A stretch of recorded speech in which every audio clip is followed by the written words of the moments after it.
Hey, old lady, what's this pathetic food? This is exactly why I hate coming to your poor parents' house. Not again. This woman always looks down on us, my husband and me, and talks to us this way. You know, I'm taking time out of my day to visit you guys. You should at least prepare something nice like a steak and say thanks for coming, and of course, it has to be a fancy one, but then you poor florists probably haven't even eaten something like that before. Abby, that's really crossing the line. Can you please take back everything you just said? When I said that, Abby, my eldest son's wife, flew into a rage. What? Who do you think you are, acting all high and mighty? You two are only able to supply flowers to our company because of Reed's kindness. In fact, if I wanted to, I could break the contract in a heartbeat. Know your place. I couldn't help but sigh. Up until now, I had put up with her because she's my precious son's wife, but I have reached my limits. Abby, if you're going to talk like that, why don't you just break the contract? That might clear things up for both of us. Oh, you think you can say that? Don't blame me for what happens next. Don't come crying to me when you regret it. With those words, Abby stormed out of our house. What's going to happen now? Though I wonder, I'm not worried about us. Instead, I can't help but worry about Abby's future. After all, the one who will end up regretting and crying is her. My name is Allison. I'm 65 and I run a small flower shop with Clive. Though most flower shops buy flowers from special markets, in our case, we grow our flowers on the land that Clive's family has owned for generations and sell them in our own shop. It's a lot of work, but it's fulfilling to sell what we have grown ourselves and we enjoy it. Recently, we have even had customers who have sought us out from afar because they only sell it at your shop. It's moments like these that make me truly happy to be in this business. We have one son to be proud of. His name is Reed. He's turning 30 this year and already running a company. He won a student business contest in college, started his own company, and made it a big success. We helped out with some of the funds. Though it wasn't easy for us, it was for our beloved son. Reed's business combined trending AI with our family's gardening expertise and smoothly launched without any issues. He continued to grow the business, went public, and raised the company's value. His good looks, too, have led to features in magazines like Top 10 Young Entrepreneurs to Watch and Venture Entrepreneurs Carrying America's Future. Every time we heard such stories, my husband and I would laugh together, saying, "We have an incredible son, don't we? A goose gives birth to a swan." We were truly happy back then. We mistakenly thought that this happiness would last forever, but everything changed when Reed brought home Abby as his fiancée. "Dad, Mom, there's a woman I want to introduce to you both today." Reed said this before coming home. Upon hearing his words, my husband and I were thrilled. Our only son, Reed, our pride and joy. Reed was finally bringing home his fiancée. Who could this woman be who had captured Reed's heart? Could she have a personality as wonderful as Reed's? People say sons seek their mother's image in their ideal woman, so perhaps she looks like me? I was embarrassingly giddy back then. I even began imagining preparing a dress for the wedding or saving money for our grandchild. But after all, he's our only son, our pride and joy. It's natural to feel this way. So, when Abby actually arrived with Reed, it was quite shocking. Abby, who said she had been a magazine model, looked incredibly flashy, almost like an actress on television. Her bag had a big logo of a famous brand with bracelets and clothes suitable for a party. In a word, it was out of place. And what's more, as she entered our house, she whispered so Reed couldn't hear, "What a dump! This place is awful. A shabby poor house for a family home. No way!" I was dumbfounded by the unavoidable murmur. But I shouldn't judge her by this. After all, Reed chose her. There must be something wonderful about her. I thought so and led her to the living room. Once in the living room, Abby greeted us humbly and politely, as if her earlier murmur had been a lie. "What a wonderful home you have. I'm so jealous. Reed's parents are so lovely. We want to be a happy couple just like you two." at that moment. I was probably blinded by the fact of Reed's engagement, so no matter how insincere Abby's words sounded, I buried it all under Reed chose her, so it's fine, and bless them. Abby, build a happy home with Reed. Feel free to come and play anytime, just like this is your own home. Yes, I'll definitely do that. Mom, I love you. The two soon became officially engaged and were quickly married. But looking back, the time before the marriage was way too short. Now, I think it was all orchestrated by Abby to make sure she didn't lose her ticket to a luxurious life in Reed. Because right after the marriage, Abby showed her true nature. Hey, Abby, shouldn't you head back to your house soon? As I said this, Abby, who was lying on her couch playing a mobile game, replied, Why, you said it, didn't you? Feel like this is your own home? So that's why I am here. Every day was like this. Indeed, Abby had said this at the wedding. I'll take care of our home from now on and make sure Reed has a warm meal every day. I'll become a proper housewife that's worthy of Reed, she declared through her tears. But afterwards, Abby is like a different person doing nothing at all. She has cleaning done by professionals. Most meals are takeouts from our home. Cleaning? Why do I have to do that? Cooking?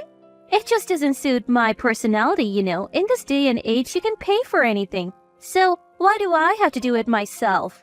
It's not you who earns the money you're spending, right? Shut up. Reed is my wallet, so it's fine. He should be satisfied since he got to marry a beauty like me. This woman is really something else. I can't help but sigh every day wondering why Reed married her. Reed is currently busy with a new business venture, leaving everything at home to Abby. Moreover, on the rare days Reed comes home between work, she has a housekeeper cook as if she made the meal herself. Other times, she's mostly alone, lounging around our house every day, as if I were her maid. I desperately want to discuss this with Reed, but just as Abby says, he is swamped with a new business launch and it's hard to find time. Reed himself feels sorry that he can't come home or attend to Abby and recently sent me a message saying, Mom, I am in this situation now, so I have asked Abby to take care of things. She can spend my money freely. So Abby has become even more presumptuous. Is this really what marriage is supposed to be? Most importantly, is Reed truly happy? I want pizza today. Hey, order delivery, mommy dearest. Before I could say anything, Abby continues, make sure there's plenty of pepperoni on the pizza. Oh, I let out a sigh, not knowing how many times I have done that today. But if sighing could solve everything, it might have been better, because this woman Abby finally crossed the line. Though Reed was busy at work, Abby came to her house alone. As soon as she arrived, she said, Hey, sell this house, and you guys go to a nursing home, then I'll tear this place down and build apartments. I couldn't understand what she was saying at first. Abby went on, The house is shabby, but the land is big, so we can build a pretty big apartment building. You two spend your remaining years in a nursing home, and we get rental income from the apartments. It's a win-win situation. What are you suddenly talking about, demolishing this house and sending us to a nursing home? Why do you get to decide that? Shut up. You'll be 70 in a few years, right? You'll be all creaky and your legs will give out for sure. I absolutely won't take care of you. So go to a nursing home now. Trash belongs in the trash bin. I couldn't believe it. Treating my own husband's parents as if they were a nuisance and saying things like trash belongs in the trash can? Is this woman really the same species as us? Above all, why did Reed choose a woman like this? My head was spinning with such thoughts and it seemed as if everything was going dark in front of my eyes. Ignoring my shock, Abby was saying something. Hey, old lady, what's with this pathetic meal? This is why I hate your poor family. Ugh. She wasn't finished. She looked down on us as always and said, I am taking the time to come back home, so you should at least say thank you for coming and prepare a steak or something, right? Oh, of course, a high-quality one. You poor florists probably haven't even tasted anything like that. As I stood there stunned, Clive began silently clearing the food in front of him. Then he said quietly to Abby, That's enough. Don't come back. Those quiet words from Clive seemed to wake me up. That's right. Abby, that's going too far. Can you take back everything you have just said? Upon hearing this, Abby, my oldest son's wife, became even more furious. What? Who do you think you are, acting so superior? You only supply flowers to our company because of Reed's pity. If I wanted, I could break that contract right now. Know your place. I couldn't help but sigh. I had been patient because she was my precious son's wife, but this was the limit. I had no more patience for her words after Clive's remark. Abby, if you keep talking like that, why don't you just break that contract? I think it would clear things up for both of us. Oh, is that what you want? I won't be responsible for what happens next. Don't come crying and regretting later. With that, Abby left our house with a flourish. I wonder what will happen next, but I'm not worried about us. I'm more worried about Abby's future. After all, the one who will be crying and regretting is her, not us. Reed, your parents are so mean to me. Abby, what's going on? I have an important meeting with a major shareholder soon. But they're bullying me. I can't take it anymore. Let's make them understand our position. Break the flower supply contract with your family for me, Reed. Caught off guard by Abby's sudden rant at the office, Reed seemed at a loss. That's a big decision. We have to discuss it with the major shareholder too. Our family's flowers are important. Cutting off Reed's words, Abby continued, If that's the case, I'll talk to that major shareholder. If a beautiful woman like me pleads with tears, any man will agree with me. This woman no longer seemed to bother hiding her true nature. It seems about time, so I decide to reveal myself in front of the two of them. Abby, that won't work, will it? Abby is surprised by my sudden appearance, but this is just the beginning. Abby, listen carefully. The major shareholder of this company is my parents. What?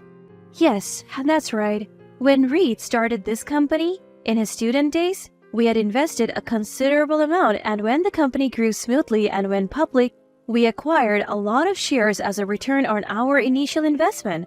For our son Reed, having his parents as major shareholders means the company won't be bought and sold for profit. It's like a safety measure to protect the company. Abby, too bad for you. Your beauty, your tears, such cliched things mean nothing to me. Yes, they're like trash to me. I couldn't help but laugh as I said it. A major shareholder? So that's why the company was buying those shabby flowers from your family home? That's profit distribution. I'm reporting this to the police. Oh dear, this woman is truly hopeless. I can only sigh. Reed takes over the explanation. You, what are you talking about? The flowers grown at home are a rare species that only succeeded here in America. Our company's growth is all thanks to the flowers my mother and others have nurtured. What? I never heard of this. You haven't heard? I've told you several times before, and yet you really don't listen, do you? Even Reed seemed astounded. Well, it doesn't matter. I found out today, so I'm lucky. I would just forget everything I said earlier. It was just my misunderstanding.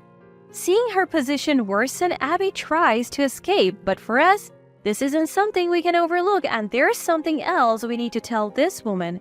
Abby, I have something to ask you.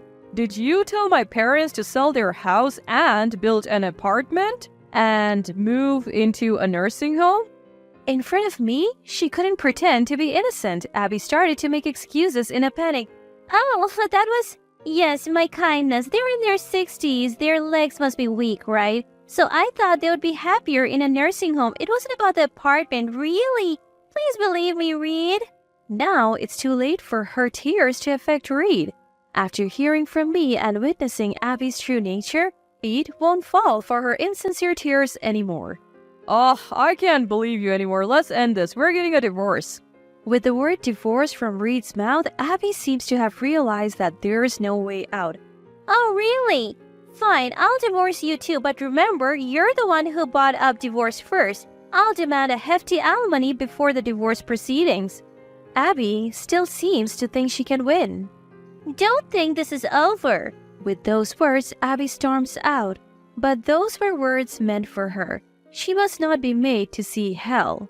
Several months pass. The divorce between Reed and Abby concludes with the payment of a substantial amount in alimony during the divorce proceedings. The one paying the alimony isn't Reed, but Abby, because Abby was having an affair. It seems that Reed had been suspicious of Abby and had hired a professional detective agency. That's when they discovered Abby's affair with a salesman from a major real estate company. Most of Abby's extravagant spending on her credit card was to enjoy moments with that salesman. The investigative report was filled with photos of Abby frequently visiting luxurious hotels and clubs with her lover. Armed with this irrefutable evidence, Reed challenged the divorce and successfully demanded alimony from Abby. From what I've heard, at first Abby was blustering. With my beauty, some rich man will pay this alimony for me. But after her marriage to Reed and the consequent lazy lifestyle, she had lost all her once gorgeous curves and slender neck. So naturally, nobody wanted her anymore. Had she been diligent in her married life with Reed, engaged in daily chores and shopping, she wouldn't have degraded so much in appearance. It makes me think that this incident is a consequence of her irresponsible lifestyle, where she had solved everything like cooking, laundry, and cleaning with money. From my perspective, it's just desserts. Since then, Reed has been enjoying his bachelorhood for a while. But selfishly, I still wish to see my grandchildren's faces, so I've been running around behind Reed's back looking for a suitable partner. Thanks to that, my legs have gotten stronger and the doctor even gave me the seal of approval for my robust legs, so I won't be needing a nursing home for a while. Today, I plan to go out again, relying on a friend's connection in search of a marriage partner for my son at what's being called a tea party.